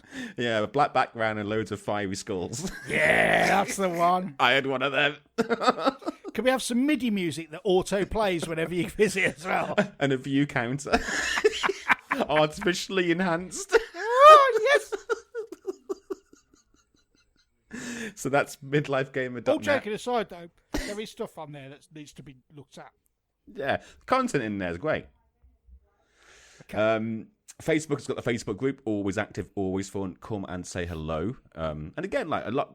So Facebook is just like that's like where games communicate these days to set up. That people set up events. Do you know what I mean? And people can say that, and it works really well for me. Twitter, I barely tweet these days. I'm at Amantis Matt. Darren's at Uncle_Fista until someone says that it's inappropriate. I think maybe we should just go around like spam saying your name is offensive and try and force you to be Spam Polo from now on. No, change the email address from 22 years ago. I like being Uncle Fista. That's who I am. Jesus, I mean. Is there anything else anymore? Oh, iTunes. Yeah, you can. Yeah. Go. iTunes reviews. No, of course we haven't. Of course, I don't know if I told you, but you people. I signed up to a service that I found about a year ago. Called Grindr? Like my podcast reviews or something like that, and it does a sweep of all of the countries and delivers you the reviews to save you doing it yourself. Because I used to do that like a motherfucker. Yeah, I'd go and head over to Australia. Because that one listener in Azerbaijan seriously loves us, and you've never fucking read his review out, you bastard. But annoyingly, I only found it a year ago. Now they're trying to turn it into a money-making service. I'm like, why didn't I find this? Well, it didn't exist years ago. Do it all manually. All right. But else? Yeah, feel free to go and leave a review if you wanted to. Do you know what? I really should get back into live streaming at some point, whether that's just me streaming bullshit that I play like Eternal, or there's actually some really good baked-in social media sharing within the Oculus Quest itself. I really should look into that. I really should, because I don't do enough. I used to really enjoy that. I used to enjoy doing my little streams, to stream with World of Tanks, etc. And it was just nice for the company. You know, you'd get half a dozen people come and join in, all the good old faces, and you'd dive in and say hello and whatever. And it was just nice. It's a nice thing to do. I enjoy that kind of social interaction, and I've let myself go of late. What is the solution? Is ODS a thing still? OBS? OBS even? Yeah, OBS is a thing, or XSplit Gamecaster, or XSplit Broadcaster. There's all kinds of solutions out there. You should look into that yourself, my friend, when you've got a PC. I have been thinking about it. Yeah. I thought I'd do a little series. You know what I mean? A little series. Yeah, I had thoughts about it. I also had thoughts about thinking, well, come on, Matthew, if you're going to do something like that, you need to at least, and pro tip, I assume it still works 10 years in the future. We're now the opposite of it. If you're going to start something new, you've got to be consistent. You've got to be consistent. You've got to keep putting it out at the rate that you say you will. Yes, absolutely, and that's where I fall foul, because I could start streaming with best intentions, and people in the know that you need to be consistent with your timing, and you need to do it on a regular basis. So if I just rock up once every 3 months and do ad hoc stream, yeah, I'll have people come and visit, because there's people that will always come and visit, but you're never going to build a base. And if you care about that, then that's what you need to do. You need to be consistent. Fortunately, I'm past caring about building a base. I have a base, and I love my base, however small it is. So I'm happy to just entertain them once a year, or whenever I can be asked to set up. I need to go away and look at this shit, because I miss it. I do miss it dearly. So. I wonder if are the days past you now of doing a 24-hour live stream for charity? Jesus Christ, I don't think I'd last 24 minutes. No, it's not that bad. I loved doing those 24-hour streams. Could I play Eternal for 24 hours? No, because believe it or not, that actually requires a lot of thought. And you're always analysing the game state, what's on the board, what potentially could come out, what's in your hand, what you could be drawing, knowing your deck. Whereas with tanks, I just got in and drove around, and I knew where to go, or I had a fair idea of where to go. Oh, I miss tanks. I do. I miss tanks so much. I need to get back into that shit. All those daily rewards missed out on. I know. I'll be premium. My premium's all lapsed and everything. Have you played anything that has a battle pass? Explain. So a battle pass is the concept of progression. Progression's great. You progress, and as you hit each tier or milestone, you get a reward for free. Oh, they've been doing that with Magic Arena. Yeah. I think it's a big Dota thing as well. And as much as I love paper Magic, I've kind of my digital CCG is all encompassing with Eternal right now. Truth be told. I understand where you're coming from now. Yeah, that requires a level of commitment that would take me away from what I'm currently doing. So if there was an Eternal Battle Pass, that's a no-brainer. I'd just drop on that. Do you know what I mean? Yeah. I don't know if I just use the Battle Pass incorrectly. And I've got a feeling it's a seasonal thing, so if I wanted to use it again, I've got to pay another $5. But what I did was I'd gotten to the end of the free shit. Yeah. And I'm like, do you know what? I'm really fucking enjoying this game. Mm-hmm. Really enjoying this fucking game. What's this? Battle Pass for a $5? Oh, brilliant. I guess it means that I'll then be rewarded all of the things that I would have got each time. Yeah. And I did. I was like, I can get all this sort of stuff. And I thought, hang on a minute. Wouldn't it have been nicer and more fun to start the Battle Pass at the start of the season so that each time you level up, you get one of both? And then, I realised I kind of spunked it up the wall if it's per season. And I've got a feeling it probably is per season. Yeah, you got to get in at the ground floor, mate. But either way, if you're willing to drop that money, even if it's part way through, you're buying the devs a beer, aren't you? You know, you're having fun with what they've created, so give them a bit of reward. There you go. So there you have it, ladies and gentlemen. That's another show in the can. Creeping ever slowly towards the next milestone. We'll get there eventually, my friend. I've thoroughly enjoyed our chat tonight, I must say. I've enjoyed it as well. I mean, to be fair, I'm looking now. I know that you're on the run like a pirate. I'm gonna go and while the music is playing, grab myself a drink myself and come back and just just have a little chit chat after the music? Yeah, Don't let you go just yet. Yeah, I ain't going anywhere, mate. We'll have a little chat afterwards, all right? So, All right, mate. ladies and gentlemen, thank you very much for tuning in. It's been an absolute pleasure. Be wonderful to each other. Look after yourselves. Go balls deep wherever you can. And join us next time when we bring you another exciting episode of the Midlife Gamer Podcast. Say good night, Matthew. Good night, everybody.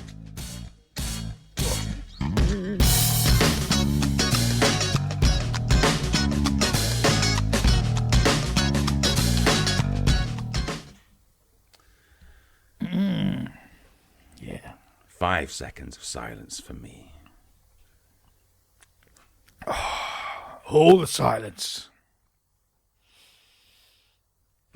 Did a pub quiz yesterday. Came last. It's not a setup for a joke. That happened. What was your team name? Stephen Hawking's School of Dance. My God. Oh, Jesus Christ. Full of serious ones, though. Proper like the questions were stupid. Of course, they were dead hard. And yeah, for at least 3 times it was which river runs through and what was this nation previously called. I'm like, fucking hell. And some of these teams, though, they're really fucking... Like, when you pass your papers from table to table to mark up, yeah, like they'll be walking over to them and they'll still be like talking with each other because they've got their little scrappy notes marked around with little code and shit. And you see them going, come on, they've had long enough. And Jesus, and there's me sat there just trying to put like, I don't know, what was the name of Prince or Pharaoh something's wife? I was like, I don't know, a stripper named Cindy, that'll do. You've, yeah, I think that's a bit of a vocation when you get older, or when you don't have friends. You devote your time to absorbing as much crap information as possible. You know, it's only similar to like what we do, but we do it with funner stuff. Yeah, nerdy stuff. Stuff that's less useful in everyday life. Or at least in a village pub quiz. Yeah, okay, but no, I think actually video games did me a golden at some point, but we'll talk about that on the main bit. So, Okay. All right, I'll have a little sippy sip of the drinky drink out of my cuppy cup. Okay. I can't get over you wearing that hat. It's not a fashion fine. statement. It's not a fashion statement. Are you sure? Listen, whatever you wear inside the house, it's all bets are off. You can wear what the fuck you want, mate. Okay? I'll circle back to this after the show. Nom nom nom nom nom nom. Nom nom nom. Oh, I love spice rum. It's like pudding in a glass. What do you have it with? Coke. Have you tried with ginger beer? So there's ginger beer and there's ginger ale. One is really strong and horrible. The other one is quite palatable. I think ginger beer is the rank one. So I would throw a ginger ale in there. Yeah. Yeah, with a bit of ice, a bit of lemon maybe. But you know me, mate. When it comes to the ginger beers, Cockney rhyming slang. All right, I think we've already established my position earlier on in the show. Where I am with the ginger beers. Anyway, everybody then just heard the actual laugh where I actually got that reference.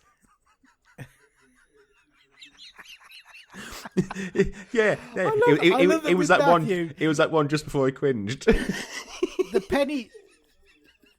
There's that beautiful moment. Which you can't script, where I've said something and I'm just waiting for the penny to drop, and sometimes it can take upwards of 10 to 15 seconds, and you can't script that shit. It just happens, and this is why I love you so much, Matthew. This is why we're still doing shit like this after what we know, 12 years now. No, don't excel yourself. No, this is our 12th year. No, 2008. 2008 was our first year, July. So this will be our 12th not calendar year, but year. Yeah, okay, 12th year. Yeah. Yeah, 12th year. Yeah, atomic calendar and all that. Yeah. Huh. Anyway, I need to have a chat with you about something. All right. Hey, what's that? So, would it be fair to say that you could? That they say manners maketh the man.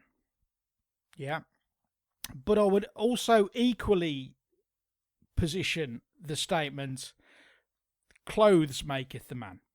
We've heard of the saying, "Dress for the job you want as opposed to the job you have." Yeah. So this can go the other way, and I think that what you wear out in the wild it's a first impression, and you don't get a second chance to make a first impression. There's a lot of bullshit bingo going here, my friend, but it's all true. All right, and there's one thing that there's many things that I don't understand about fashion. But there's one that's kind of remained persistent over the years, and that is the matter of the grey tracky bottoms, the jogging bottoms. Okay. Yeah. All right. So I am going somewhere with this. Okay. So have you ever owned a pair of these? I think I've got totally comfy things. Something I'll just slop around the house in. Yeah.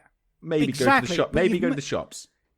You what? You maybe go to the shops? Maybe pop to like the local corner shop. You'd pop to the Spa to get your 4 cans of Stella. Yeah. All right.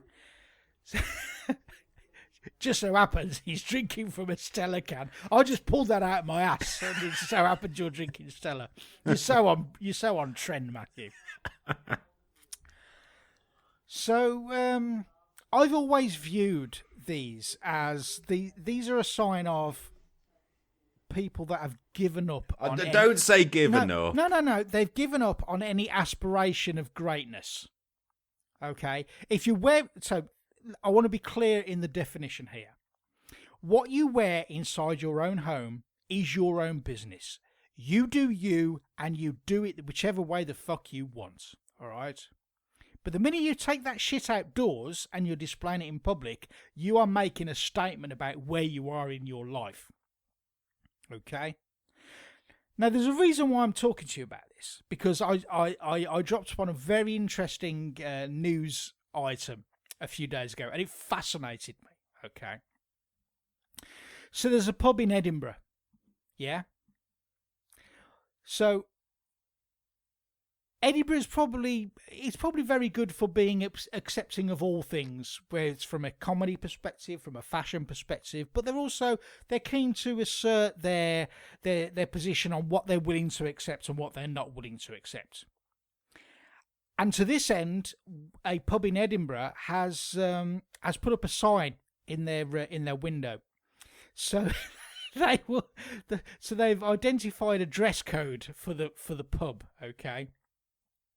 So what they won't accept no longer in their pub is jobby catchers. Okay, so jobby catchers. Jobby catchers are basically your grey tracky bottoms. All right, so you know the ones with the cuffed ankles. Okay, so obviously they're called jobby catchers because you can literally shit yourself and nothing falls out the bottom because of the elasticated cuffs. All right. So they put a ban on jobby catchers, and they put a ban on mankles. So mankles apparently it's a thing, and I've caught wind of this, but I'm glad it's got a name now.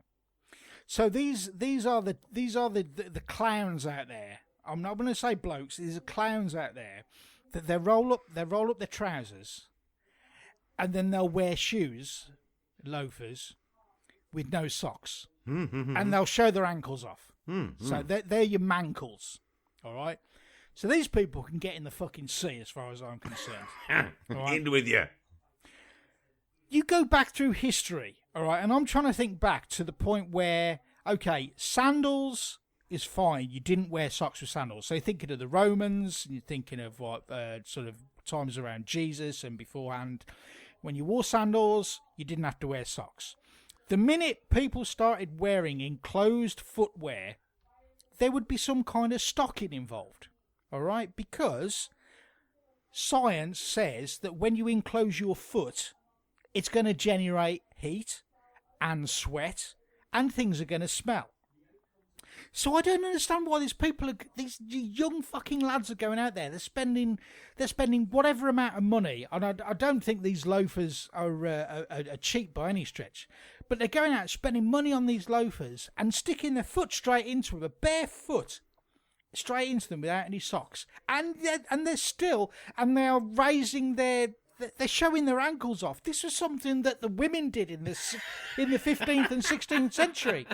This was how a woman let herself know to a man she was available up for some fruity sausage action.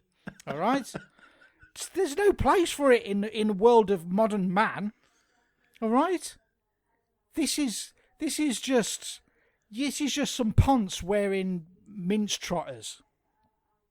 I've heard that. That's a thing. Mince trotters. Mm-hmm. So if you're walking around in your mince trotters showing your ankles off, you can fuck off. You can get in the fucking sea, and I don't want to know. All right? But equally, if you're going out to the pub and you're in your fucking jobby catchers, right, that tells me you've given up on life. You've given up on any aspiration for greatness, of furthering your the possibility of you having of any greatness happening in your life. You've given up, okay? But I've never owned a pair. I've never owned a pair of jobby catchers, and I'm kind of thinking, what's the fuss all about? So the good lady and I, we when we go out shopping, we'll do the usual stuff. We'll go to Home Bargains, and we'll go to because the wine's cheap there. There's good wine there, the Lindemans. Yeah, red wine, Lindemans. Pro tip, red Lindemans, a £5. All right, it's a tenner in Waitrose. All right, it's a £5 in Home Bargains. Pro tip. Where was I going with this? Oh yeah, so we go to Home Bargains and also go into TK Maxx. TK Maxx is great. So this is for those of you who don't know, this is a retail chain predominantly in out of town shopping centres, but you also get them in city centres as well. This is the place you go to where they lead you to believe you're getting a great deal on something, but probably you're not. But regardless, you'll spend the money because the price says one thing and their price says something far lower, and you go, "Oh, I'm saving a lot of money here," but you're probably not. Anyway, so I'm in TK Maxx. I'm thinking, right, let's go and have a look at the men's section. Because I'm normally pissing around with candles and shit. No, in a shop that should be doing clothes, I don't need a candle in it. No, I'll go candles. Candles is my jam in TK Maxx. Cheap candles, it's nice. I like a good smell in the house. All right, takes the attention away from my feet. Anyway, so in the men's section, I thought, I'm gonna have a look and see if we can find some jobby catchers. And lo and behold, got himself a pair of jobby catchers. Do you know what? I'm wearing them right now. He's got a drawstring around the waist and everything. Yeah, but the point is, I'm wearing these at home. That's fine. Right? And I get it. They're really comfortable. Okay, let me ask you a question about the comfort of the elastic around the foot thing. I don't like the idea of that. I like mine to flow free. No, it's fine. So you know what? It's holding the heat in. So this is kind of like a self-insulating ensemble here. So I think this jobby catcher is also maybe the chav's favourite. And I'm pretty sure I've seen in the wild people having socks that they pull over the elastic of the leg of the jobby catcher. Maybe really?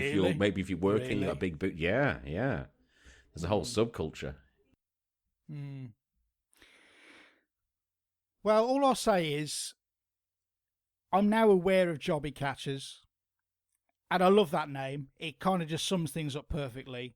Broadly speaking, jobby catchers out in the wild, if you see them out on the street, somebody's given up on life. All right, it's safe to say. If you wear them at home, you're having a great time. You're loving life. You're winning at life. So it's Wednesday. Yep. When did you last go to the shop? When did you last leave your house? Today. Did you change out of your... I did. I changed out of my jobby catchers into my jeans. So, okay. So, if anything, they live in the same context as pajamas. I wouldn't step out the front door with these fuckers. I might keep them on to put the bins out later, but it will be dark and nobody will see. And if I do get caught, I'll make sure they get bumped off. All right. Yeah, So I don't want people knowing that it's your reputation. I don't want people knowing I own Jobby catchers. I'm glad not many people listen to this show. Well, true that. All right. But this is my point. What you wear indoors is your own business. Do what the fuck you want. But when you're going out in this shit, you got to be held accountable. All right. So you don't wear Jobby catchers. You don't wear mince trotters. And you keep your ankles covered up. And you wear socks with your fucking shoes, people. Guys, this is just basic hygiene. All right. I've got a really nice pair of shoes that have lasted me for years. Yeah. Do you know why? Because I wear socks. I wear socks with these fuckers every single time I wear them. If I stepped out the front door with nothing but bare feet in these leather strides, leather shoes, they'd be wrecked within a week. Because I know what happens with sweat. All right, So this is just science, people. Well, hang on a minute. It's just science. Can I wear? I do wear socks, and I have been out in these. Should I be doing it with these? The Crocs? They got like What? These things, Crocs. Like there's no back to them. There's no sandal things. My feet go in them. Where'd you wear them? But around the house for the most part. That's But fine. sometimes I wear my Crocs with the socks. Sometimes I wear my Crocs without my socks. I've been known to leave the house and go to the pub in my Crocs without my socks. Hang on a minute. You had me. You had me on board when you said I'll wear these around the house, and I was going to say to you, well, you. Do what the fuck you want, with or without socks is fine. Yeah? The fact that you're going out into the pub wearing Crocs, you've crossed a line there, my friend. Well, they're not Crocs. They're more suedey and they're a bit more formal. Yeah, and they've got holes in the front to let my feet breathe. I don't give a shit. They tell me you've given up on life. Well, what about if I wear them with socks and go to the shops to buy my Stellas? Well, would you wear socks with sandals? No. Okay, because socks do not belong with your Adidas Jerusalem. All right, don't belong. All You right? sit right between those toes. Socks do not belong with Crocs. In fact, feet don't belong with Crocs because they're the work of the devil. All right. Spoken like a person who hasn't tried them. I reckon. I wager. I wager. Do you know what? You've got me there. Yeah. And that's one chance I'm not willing to take. All right? I took a major step by investing in Jobby catchers.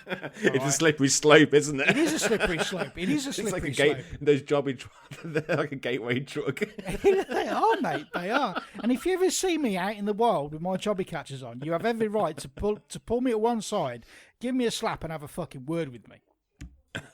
All right. And if anybody out there listening says, hang on a minute, Daren, I wear Jobby catchers outside, I'll say, well, do you know what? Go fuck yourself. Get in the fucking sea, all right? But if you're saying to me, Daren, I hear what you're saying, I like the cut of your jib, I wear them at home because they're dead fucking comfortable, and I can just sit there and I don't have to loosen a belt or anything after I've eaten. They expand and they contract to my will. All right, that's a good use of a Jobby catcher.